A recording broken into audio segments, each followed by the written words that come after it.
You thought I fell off? You're smoking something.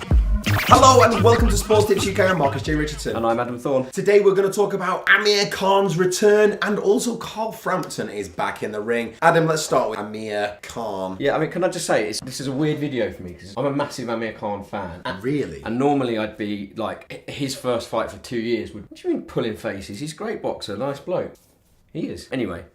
Great boxer? He's a fantastic boxer. In terms of pure skills, he's one of the best we've got in this. He's got a shit chin, though, hasn't he? There is that. So normally, this would be like an event for me. I'd be getting my mates round, let's watch the Khan fight. Can't fit too many of them in my bedsit. And I don't have TV, so... you have our TV. I have our TV that I watch Blu-rays on, yeah. However, it's a comeback fight. The weekend that Amir Khan is fighting. You've also got Carl Frampton versus another fighter. Carl Frampton, another fighter I really like. Carl Frampton. If you say it in a slight drawl, you get Andrew Lincoln's character from the Carl. Yeah, Carl Frampton, another fighter I like, against the third fighter that I really like as well, Nonito Donaire. So, But Frampton is going to be too strong for Donaire, do you not think? Well, we'll get to that, yeah. Khan, that's a formality, isn't it? Well, look, I mean, not Or is he going to get... And we've talked about this with other fighters. Part of what makes a fighter exciting sometimes is not knowing whether they could go at any point. This is true. Do you know what I mean? This is true. I mean, the thing is for me with Amir Khan, I don't know, like, he's just too cocky for the chin he's got. I understand he's a very... He's cocky? Yeah, he is cocky. Well, the AJ situation, I mean, why... I don't think that was cocky, that was just...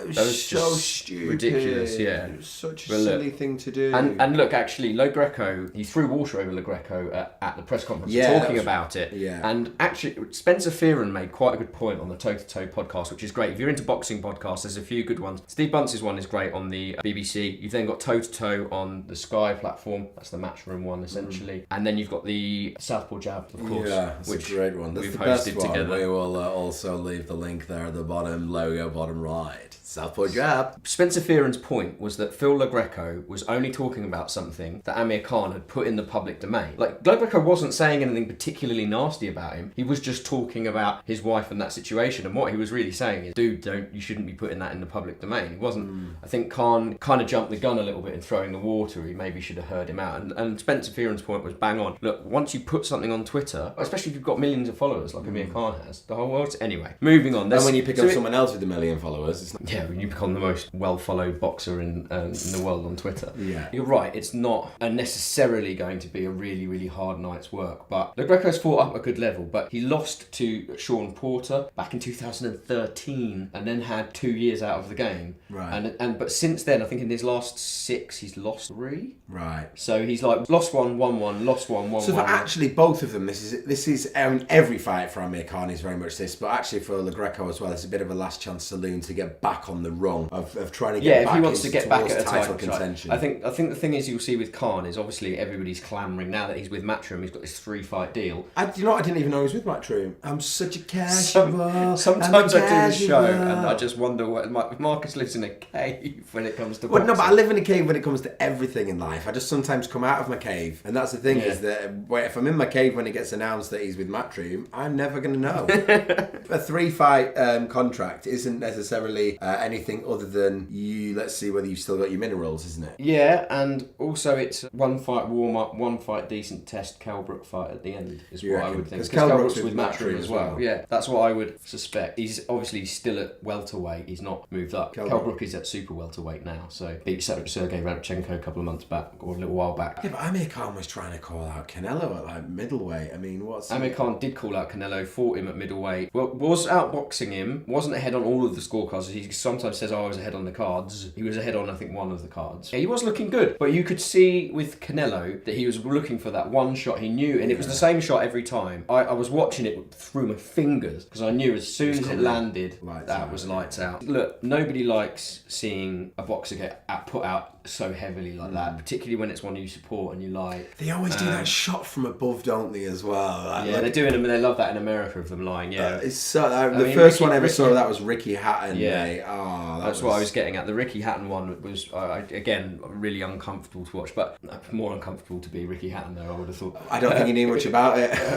But he had a headache for a couple of days. It's a good level comeback for Khan, Phil Lo Greco. But well, look, we spent far too much time. Yeah, look. So here's my analysis. analysis, Khan's got the reach, he's got the speed, and he's got the pedigree. And I think that's what's going to stand him in good stead. I don't know if it will be a knockout. I think you might well see a points victory. Okay, fair enough. Moving on. Carl Frampton, how's he getting Carl on? Frampton, another big night in Belfast. Hometown. How's he going to get on? He's got Donaire, who's obviously mentioned.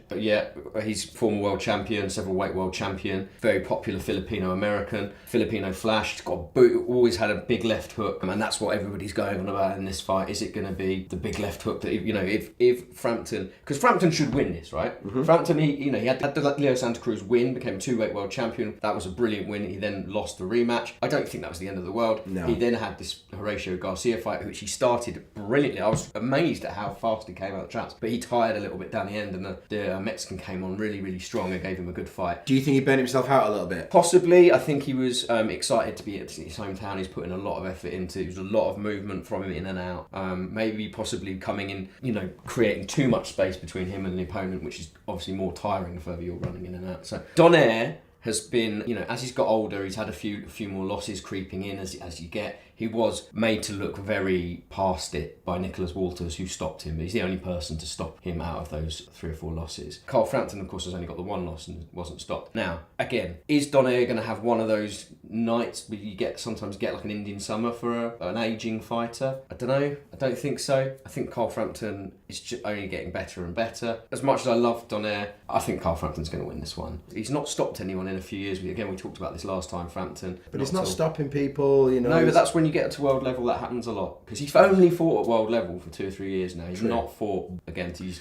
bums. So, how do you think he's going to take it then? You think it's going to be points in the end? I think he might grind him down for a stoppage towards the end. I think with Frampton, a volume of punches landing could see Donaire staggering around. So just to give the audience a treble, as Broner's fighting that night, isn't he? Adrian Broner against Jesse Vargas. We're not going to go into too much, but do you think Broner's going to get a victory there? I hope not, because I don't like Adrian Broner at all. But yeah, I think this is one where he's probably going to get a points win or something. Okay, so there we go. We've got Amir Khan, we've got Carl Frampton, and we've got Adrian Broner in there for a treble, if you do fancy that. Remember, when the fun stops, stop! Bet responsibly and all that. Thanks for watching. Don't forget to like us on Facebook, subscribe on YouTube, follow us on Twitter. I've been Marcus J. Richardson. And I've been Adam Thorne. Until next time, You thought I fell off? You're smoking something.